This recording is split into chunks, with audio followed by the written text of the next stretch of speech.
તમે નોના હતા તાર કોઈ મજૂરી કરેલી? ઓએ ભણવા જાતા ને રવિવાર ની રજા પડતી, રૂ વેણવા જાતો, 15 રૂપિયા 5 રૂપિયાની ચોકલેટ ખાઈને આવતો રહેતો. તો 10 રૂપિયા વધીને 10 રૂપિયા લઈને જવાનું સોમવાર નું. 26 જણા મારા ચેડી ફરતા 10 રૂપિયા હાતુર.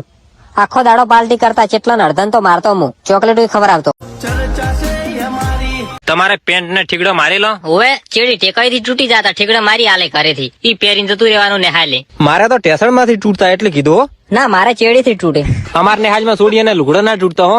અલ્યા ભાઈ એને રમતા ના આવડે, ઈ અળવિતરી ના હોય આપડા જેવી. છોકરીઓને એક ચોકલેટ આલતા? છોકરીઓને ચોકલેટ નું એક ફોતરું ના હાલતો, ચમ કે મારે 75 ભાઈબંધ હતા ને હાલમાં અમારી ભાઈબંધી ટોપ 1 ઉપર હેડતી. તમે ભણવામાં કેવા હતા? અલ્યા ગણિત ગતું ના આવડતું, સાહેબ ની મારી ગાધામાં તૂટી જાતો ભાઈ હું. તો તમને શું આવડતું? કક્કો આવડતો અડધો.